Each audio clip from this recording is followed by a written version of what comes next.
سے روکتے ہیں. یہ ہدایت کی کتاب ہے, اسے روز پڑھو. آپ جب عرب ممالک جائیں گے, آپ دیکھیں گے عرب جب مسجد میں آتے ہیں نماز پڑھنے کے لیے, اور اگر چند منٹ باقی ہے, 10 منٹ باقی ہے, تو ضائع نہیں کرتے. کیا کرتے؟ فوراً قرآن مجید کو لیتے اور پڑھنے لگتے. جب اقامت ہو جاتی ہے, قرآن بھی رکھ کے نماز پڑھنے لگتے. ہماری مسجد میں بھی آپ دیکھیں گے چند لوگ قرآن مجید پڑھتے ہیں, لیکن صرف سب سے پہلی صف میں, اول صف میں. دوسری صف میں آپ دیکھیں گے نہیں. کیوں؟ دوسری صف میں اگر کوئی قرآن مجید پڑھے گا تو کوئی آ کے ٹوکے گا, اس کی پیٹھ قرآن مجید پہ حرام. آپ قرآن مجید کو پیٹھ نہیں دکھا سکتے. اور اگر آپ قبلے کی طرف پیٹھ کر کے قرآن مجید پڑھے, وہ بھی حرام. میں مسجد حرام الحرم میں مکہ میں کئی بار گیا ہوں, اور وہاں بچوں کو قرآن پڑھایا جاتا ہے روز. دیکھا ہوں میں استاد کا منہ قبلے کی طرف, اور سب بچے استاد کو دیکھ کے پڑھ رہے. کدھر بھی نہیں لکھا ہے کہ کعبہ کو پیٹ کر کے قرآن مجید نہیں پڑھ سکتے. اور اکثر لوگ جب بیٹھتے قرآن مجید پڑھنے کے لیے تو صف میں بیٹھے رہتے, ان کی پیٹ قرآن مجید کی طرف ہے. یہ ہمارے خود کے بنائے ہوئے شرائط لگاتے قرآن مجید پڑھنے کے لیے, خود کے شرائط, جو قرآن مجید کا مقصد فوت ہو جاتا ہے. کم از کم قرآن مجید تو پڑھو. میں ایک چٹکلا سنانا چاہتا ہوں آپ کو. ایک اپنے ہندوستان کے اچھے قاری تھے, بہترین قاری, جو جاتے سعودی عربیہ, اور اس وقت مغرب کی صلاح کا وقت تھا. تو وہ سعودی حضرات جانتے تھے کہ اچھے قاری ہے, تو بولے قاری صاحب آپ امامت کرو. تو قاری صاحب مغرب کی صلاح میں پڑھتے ہیں سورہ یوسف کی آیت, اور نماز ختم ہونے پہ سلام پھرتے. تو اس وقت ایک عرب, ایک سعودی, وہ قاری کو دیکھ کے مسکراتا ہے. تو قاری صاحب پوچھتے کیا میری قرات پسند نہیں آئی؟ تو عرب کہتا ہے کہ قرات تو بہت پسند آئی, لیکن میں سوچ رہا تھا کہ نماز میں آپ نے یوسف علیہ السلام کو کنویں میں ڈالا, لیکن نماز کے پہلے کنویں کے باہر کیوں نہیں نکالا؟ ابھی جو لوگ قرآن مجید کو ترجمے کے ساتھ پڑھ چکے وہی چٹکلے کو سمجھیں گے, جو نہیں پڑھ چکے وہ نہیں سمجھیں گے. جو لوگ قرآن مجید کو ترجمے سے نہیں پڑھے, میں کہنا چاہتا ہوں کہ قرآن مجید میں ذکر آتا ہے یوسف علیہ السلام کا, اور آپ پڑھ چکے ہوں گے کہ سورہ یوسف میں یوسف علیہ السلام کے بھائی سب مل کے یوسف علیہ السلام کے خلاف ہوتے, اور اسے ڈالتے ہیں کنویں میں. سوچتے ہیں کہ کنویں میں ڈالیں گے ابھی وہ مر جائیں گا, اور چلے جاتے. لیکن اللہ سبحانہ و تعالیٰ کو یوسف علیہ السلام کو بچانا ہوتا, تو ایک قافلہ آتا ہے اور یوسف علیہ السلام کو کنویں کے باہر نکالتا ہے. تو یہ سعودی پوچھتے ہیں کہ آپ نے سلام یوسف علیہ السلام کو کنویں میں تو ڈالا, لیکن صلاح کے پہلے کنویں سے باہر کیوں نہیں نکالا؟ اللہ سبحانہ و تعالیٰ فرماتے ہیں سورہ محمد میں, سورہ نمبر 47 آیت نمبر 24 میں, کہ آپ قرآن کو سمجھنے کی کوشش نہیں کرتے, یا آپ کے دل پہ تالے لگے ہیں. اللہ تعالیٰ فرماتے ہیں کہ آپ قرآن کو سمجھنے کی کوشش نہیں کرتے, یا آپ کے دل پہ تالے لگے ہیں. اللہ تعالیٰ فرماتے ہیں سورہ بقرہ میں سورہ نمبر 2 آیت نمبر 159 میں, کہ اگر آپ چھپائیں گے وہ آیت جو نازل کی گئی ہے, اور جو ہدایت اللہ تعالیٰ نے صاف کیا ہے قرآن میں, تو اللہ سبحانہ و تعالیٰ کی لعنت ہوگی آپ پہ. یعنی آپ قرآن مجید کی آیتوں کو مت چھپاؤ, جو اللہ نے ہدایت دی اسے مت چھپاؤ, نہیں تو اللہ تعالیٰ آپ پہ لعنت برسائیں گے. اور اللہ تعالیٰ فرماتے ہیں سورہ فرقان میں سورہ نمبر 25 آیت نمبر 30 میں, محمد صلی اللہ علیہ وسلم کہیں گے کہ اے رب, یہ میرے لوگ ہیں, these are my people who have taken the Quran for foolish nonsense. یہ میرے لوگ ہیں جو قرآن کو نہ سمجھ سکے, میں قرآن کو foolish nonsense جیسا لیا. قرآن کو پڑھنے کے 2 طریقے ہوتے ہیں, ایک ہے تذکر قرآن, ایک ہوتا ہے تدبر قرآن. تذکر قرآن یعنی قرآن کو پڑھنا, عام طور پہ پڑھنا, اور جو ہم عربی میں بھی کر سکتے اور ترجمے کے ساتھ بھی کر سکتے. ایک ہوتا ہے تدبر قرآن, یعنی قرآن کے معنی پہ تدبر کرنا, to ponder over the meaning of the Quran. تذکر قرآن کرنا تو انسان کے لیے آسان ہے, تدبر قرآن کرنا بہت اہم ہے، جو عربی زبان سے اور بہتر کر سکتے، ترجمے کے ذریعے بھی کر سکتے لیکن اتنے بہترین طریقے سے نہیں جیسے آپ عربی زبان سے کر سکتے، کیونکہ عربی زبان اتنی اونچی زبان ہے، اتنی اچھی زبان ہے، اگر آپ جانیں تو ترجمہ میں وہ لطف نہیں آئے گا۔ تو تدبر قرآن آپ بہتر کر سکتے عربی زبان جاننے کے بعد۔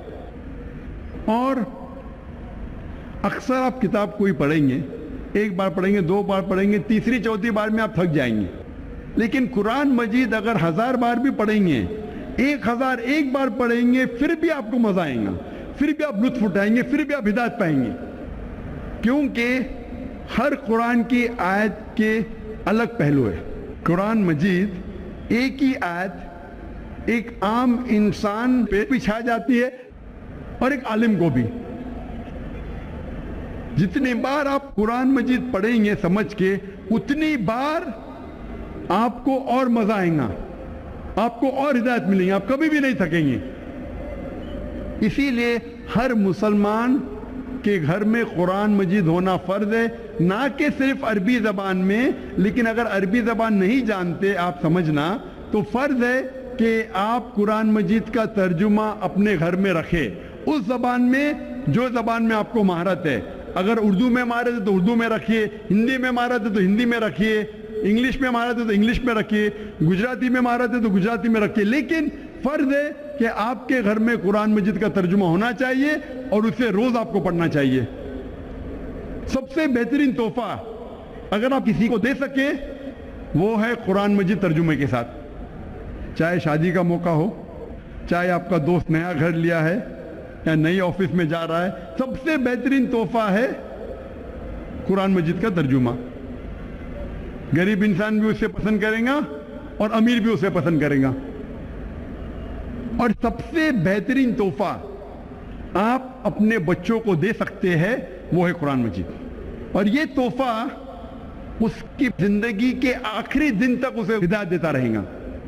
اکثر ہم مسلمان ہمارے بچوں کو قرآن مجید پڑھنا سکھاتے ہیں عربی میں، لیکن ہم یہ نہیں ضروری سمجھتے تھے کہ ہمارے بچوں کو عربی زبان آنا چاہیے۔ عربی تو پڑھ سکتے ہیں لیکن عربی سمجھ نہیں سکتے، اور ہمارے والدین اسے اہم نہیں سمجھے، اسے ضروری نہیں سمجھے کہ ہمیں عربی زبان سکھائے۔ لیکن آج ہمیں عہد لینا پڑے گا، ایک وعدہ لینا پڑے گا، کم از کم ہم ہمارے بچوں کو عربی زبان سکھائے، عربی زبان سکھائے تاکہ وہ اللہ سبحانہ و تعالیٰ کا آخری پیغام سمجھ سکے اور اس پہ عمل کر سکے۔ اور یہ تحفہ آپ اپنے بچوں کو دیں گے عربی زبان سکھانے کا اور اس کے ساتھ قرآن مجید دینے کا، یہ سب سے بہترین تحفہ ہوگا۔ ہمارے والدین اسے اہم نہیں سمجھے تھے، اسے ضروری نہیں سمجھے تھے، لیکن آج ہمیں وعدہ لینا ہوگا کہ کم از کم ہم ہمارے بچوں کو عربی زبان سکھائیں۔ میں جانتا ہوں کہ میں چھوٹا سا دائی ہوں، میں عربی زبان نہیں جانتا ہوں، تھوڑی بولی شوئی ادھر ادھر۔ میں جانتا ہوں کہ عربی زبان جاننا کتنا اہم ہے، اسی لیے میں نے میرے تینوں بچوں کو عربی زبان سکھائی، 3 سال کی عمر سے سکھائی۔ میری بیٹی 13 سال وہ بھی عربی زبان جانتی ہے، میری بیٹی جو 15 سال وہ بھی جانتے ہیں، اور میرا بیٹا جو 17 سال کا وہ بھی جانتا ہے، عربی زبان جانتا ہے، اور تینوں حفاظ ہے ماشاءاللہ۔ اکثر ہمارے مدرسے میں حافظ بناتے ہیں، حفظ کرتے ہیں قرآن، لیکن قرآن سمجھ نہیں سکتے۔ حفظ کرنا اچھی بات ہے الحمدللہ، میں انہیں کہتا ہوں غلط بات ہے، بہت اچھی بات ہے، انشاءاللہ آپ کو ثواب ملے گا، لیکن اگر حفظ کے ساتھ انہیں عربی زبان سکھائے تو سونے پہ سہاگا۔ انشاءاللہ امید ہے کہ ہماری دوسری نسل جو قرآن کو حفظ کریں گی، جو عربی زبان جانیں گی اور قرآن پہ عمل کریں گی، ہم سے کئی گنا اچھی ہوں گی۔ اسی لیے ایسی اسکول ہم نے قائم کی ممبئی میں، تاکہ ہمارے اسکول سے جو طلبہ فارغ ہوں گے، ذاکر نائک معیار تو ہے ہی نہیں، لوگ کہتے ہیں ذاکر نائک بننے کا، ذاکر نائک ایک ناچیز ہے, وہ تو بولتے بولتے اللہ تعالیٰ نے مجھے اسٹیج پہ لے گیا, میں تو ہکلاتا تھا, اور آپ کی محبت ہے جو آپ کو یہاں کھینچ لائی ہے. لیکن انشاءاللہ جو اگلی نسل, فیوچر جنریشن, نیکسٹ جنریشن جو بنیں گی, وہ انشاءاللہ عربی زبان پہ اگر مہارت رکھی اور پھر حفظ کرے اور پھر دعویٰ کرے تو انشاءاللہ وہ اور اونچائی پہ جائیں گی. آپ اپنے گھر میں ہر روز قرآن پڑھنا چاہیے, اور ساری فیملی ممبرز کے لوگ, سارے خاندان کے لوگ اکٹھا ہو کے پڑھ سکتے, چاہے اکیلے پڑھو اکٹھا پڑھو, لیکن ایک وقت طے کرو. ہو سکتا ہے فجر کے بعد, ہو سکتا ہے عشاء کے بعد, جو وقت میں آپ کو زیادہ فرصت ہے, ہر روز آپ قرآن پڑھو ترجمے کے ساتھ. اگر زیادہ نہیں پڑھ سکتے کم از کم ایک رکوع پڑھو, ایک رکوع روز پڑھیں گے ترجمے کے ساتھ تو انشاءاللہ 1.5 سال میں قرآن مجید مکمل ہو جائے گا. یہ کم سے کم کی بات کر رہا ہوں. آپ اپنے ادارے میں, آپ جو تجارت کرتے ہیں, آپ کے جتنے ملازم ہیں, ان کے اوپر فرض کر دو قرآن مجید پڑھنے کے لیے. ہمارے اسلامک ریسرچ فاؤنڈیشن میں ممبئی میں, وہاں تقریباً ماشاءاللہ 400 سے زیادہ ملازم ہیں. فرض ہے کہ سب سے پہلی چیز جب وہ آئیں گے, اپنا انگوٹھا ڈالیں گے ٹائم مشین پہ تو ٹائم رجسٹر ہو جاتا ہے کون سے وقت آئے. سب سے پہلی چیز کرے وہ یہ ہے کہ قرآن مجید کو ترجمے کے ساتھ پڑھے, کم از کم ایک رکوع. فرض ہے, چاہے 15 منٹ لگے چاہے 20 منٹ لگے, ایک رکوع تو کم از کم پڑھے, یا 2 رکوع پڑھے, جتنا بھی پڑھ سکتے.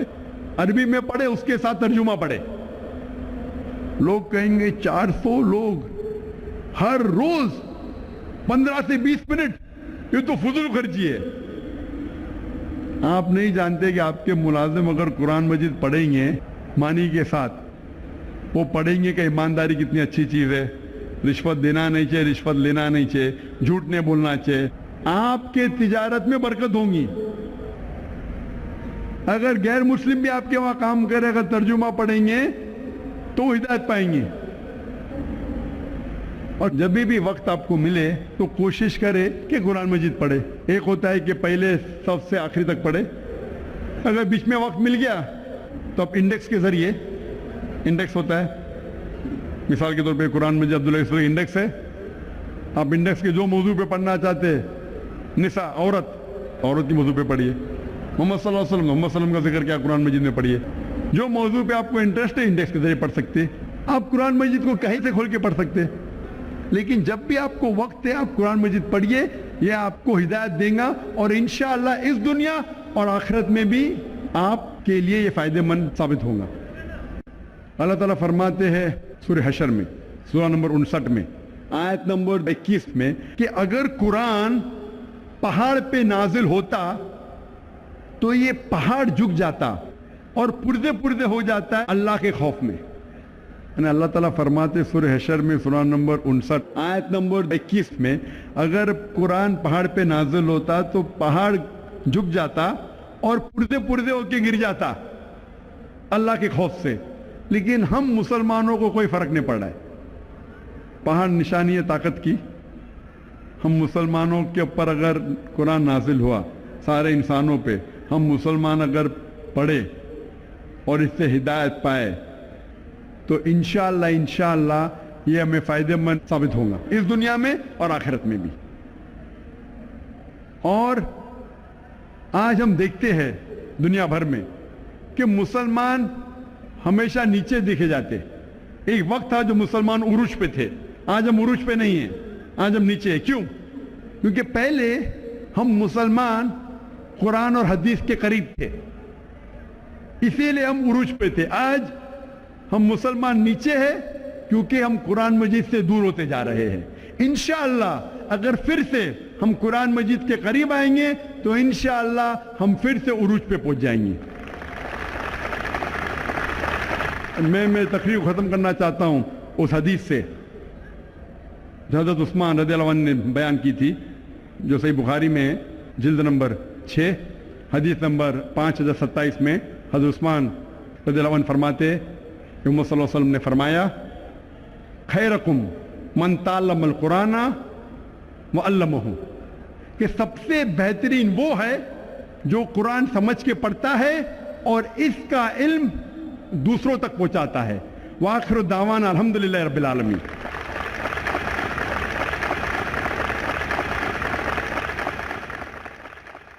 جزاک اللہ خیراً. ڈاکٹر صاحب کی اپنے موضوع پر نہایت ہی پرمغز اور مکمل تقریر آپ کے سامنے ہوئی.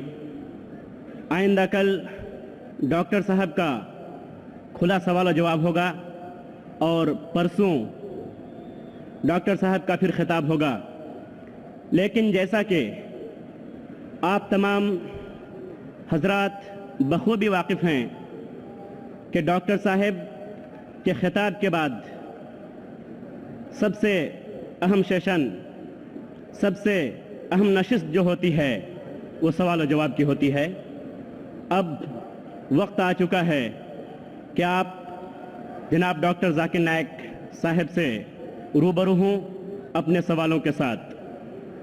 یہ سوال و جواب کا مرحلہ جتنا خوبصورت اور دلچسپ ہے اس کے اتنے ہی اچھے اور مناسب کچھ اصول بھی ہیں تاکہ اس کے ذریعہ ہم صحیح معنی میں ڈاکٹر صاحب کے جوابوں سے مستفید ہو سکیں. سوال و جواب کے سلسلے میں کچھ شرائط ہیں. سب سے پہلی شرط یہ ہے کہ سوال کرنے والا سب سے پہلے اپنا نام اور اپنا پروفیشن یعنی پیشہ بتائے. دوسری شرط یہ ہے کہ سوال مختصر ہو، کوئی لمبی چوڑی تقریر نہ ہو. تیسری شرط یہ ہے کہ سوال فقہی اور اختلافی مسائل سے متعلق نہ ہو. چوتھی شرط یہ ہے کہ ایک وقت میں ایک ہی سوال ہو. دوبارہ اگر آپ کوئی اور سوال کرنا چاہتے ہیں تو آپ کو پھر سے لائن میں جانا پڑے گا اور نمبر آنے پر آپ کو سوال کرنے کا موقع ملے گا. پانچویں شرط یہ ہے کہ سوال کرنے میں غیر مسلم بھائی کو اور بہن کو ترجیح دی جائے گی. اگر کسی بھی لائن میں کسی بھی مائک پر کوئی غیر مسلم بھائی یا بہن موجود نہ ہو تو پھر مسلمان بھائی یا بہن کو سوال کرنے کی اجازت ہوگی.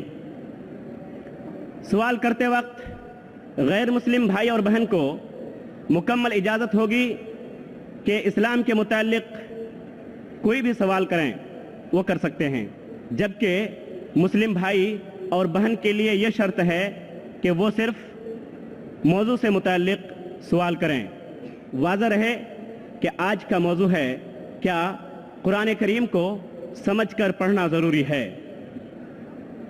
سب سے آخری شرط یہ ہے کہ اگر کوئی سوال نامناسب ہو تو مجھے اس بات کی مکمل اجازت ہوگی کہ اس سوال کو میں رد کر سکوں. اب ہم لوگ مکمل ڈسپلن کے ساتھ اس کارروائی کو آگے بڑھائیں. اس کے لیے ہمارے پاس 5 مائک ہیں. 3 مائک ہیں مردوں کے لیے اور 2 مائک ہیں لیڈیز یعنی خواتین کے لیے. میں درخواست کرتا ہوں میرے غیر مسلمان بھائیوں اور بہنوں سے، کیا یہ سنہرا موقع ہے؟ آپ اسلام کے متعلق کوئی بھی سوال پوچھ سکتے ہیں. آپ چاہے تو میرے لیکچر پہ تنقید کر سکتے ہیں، مجھے کوئی اعتراض نہیں. آپ کو اگر قرآن مجید میں کوئی غلطی لگتی ہے تو قرآن مجید کے بارے میں سوال پوچھ سکتے ہیں. آپ کو لگتا ہے اسلام کی کوئی تعلیم ہے جو آپ کو لگتا ہے کہ صحیح نہیں ہے، آپ کا یہ موقع ہے. آپ اسلام کے بارے میں کوئی بھی سوال پوچھ سکتے ہیں، عیسائیت کے بارے میں، ہندوازم کے بارے میں، یہودیت کے بارے میں. میں طالب علم ہوں اسلام اور دیگر مذاہب کا، میں اسٹوڈنٹ ہوں اسلام اور کمپیریٹو ریلیجن کا. یہ آپ کا سنہرا موقع ہے. عام طور پہ مذہبی تقریر کے بعد سوال جواب کا کھلا سیشن نہیں ہوتا.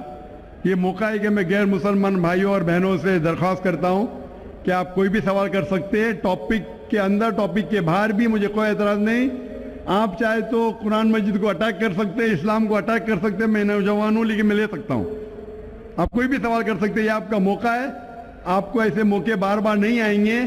میری درخواست ہے، مجھے آرگنائزرز نے کہا کہ الحمدللہ کئی گئے مسلمان اس فنکشن میں آنے والے.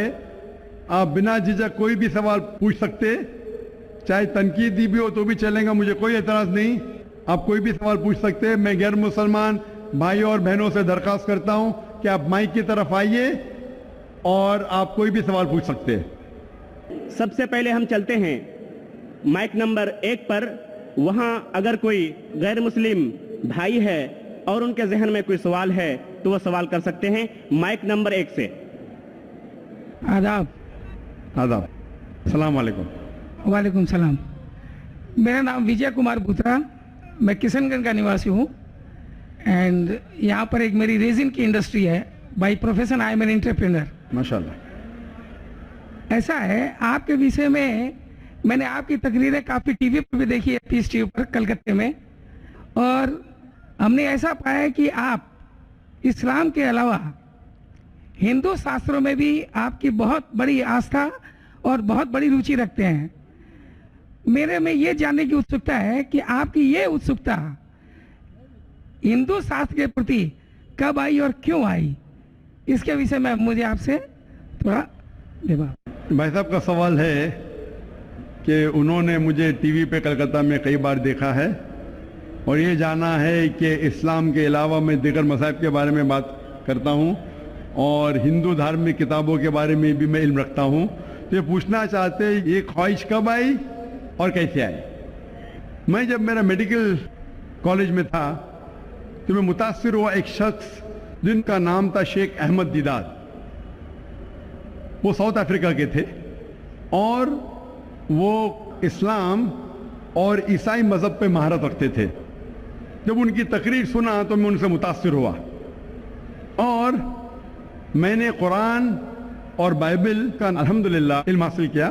تو سب سے پہلے میں نے علم حاصل کیا بائبل کے بارے میں، اسلام اور عیسائیت کے بارے میں، اور جب میں ان سے ملا انہوں نے کہا کہ اسلام اور عیسائیت پہ کئی لوگ تقریر کر چکے اور کئی کتابیں لکھ چکے، لیکن ہندو مذہب اور اسلام کے بارے میں وہ چند کتابیں ہیں۔ انہوں نے درخواست کی کہ بیٹا عیسائیت کے علاوہ دیگر مذاہب کے بارے میں مطالعہ کیجئے اور ان کو بھی پیغام پہنچائیے۔ اور جب قرآن مجید کی میں نے آیت پڑھی، قرآن مجید میں اللہ تعالیٰ ایشور کہتے ہیں سورہ ال عمران میں سورہ نمبر 3 آیت نمبر 64 میں، تعالوا الی کلمۃ سواء بین بینکم، آؤ ہم اس بات کی طرف جو آپ اور ہم میں یکساں ہے۔ سب سے پہلی بات کیا ہے؟ اللہ نعبد الا اللہ، کہ ہم صرف ایک ایشور کی عبادت کریں، ولا نشرک بہ شیئا، کہ ہم آپس میں کسی کو شریک نہ کریں، ولا یتخذ بعضنا بعضا اربابا من اللہ، کہ ہم آپس میں کسی کو رب نہ کہے۔ فَإِن تَوَلَّوْا، اگر وہ نہ مانے، فَقُولُوا اشْهَدُوا بِأَنَّا مُسْلِمُونَ، آپ شہادت دو کہ ہم مسلم ہیں۔ تو جب میں نے قرآن مجید کی آیت پڑھی جس میں لکھا ہے کہ جب بھی آپ غیروں سے بات کرتے ہیں تو اس بات کی طرف آؤ جو ان میں اور ہم میں یکساں ہے، اور مذہبی کتاب میں یکسانیت بھی ہے، ڈفرینسز بھی ہے، تو میں کہتا ہوں کہ کم از کم یکسانیت کے اوپر تو ہم عمل کریں، جو ڈفرینسز ہیں وہ کل ڈسکس کریں گے۔ ڈفرینسز تو ہیں، میں یہ نہیں کہتا ڈفرینسز نہیں ہیں، لیکن جو یکسانیت ہے، جو آپ کی کتاب دھارمک کتاب اور ہماری کتاب میں یکساں ہے، تو کم از کم اس کے اوپر تو عمل کریں۔ تو یہ سوچ لے کے شیخ دیدار سے متاثر ہو کے اور قرآن مجید کی آیت سورہ نمبر 3 آیت نمبر 64 جب میں میڈیکل کالج میں تھا میں نے شروع کیا یہ میرا مشن، اور پھر میں نے تحقیق کرنا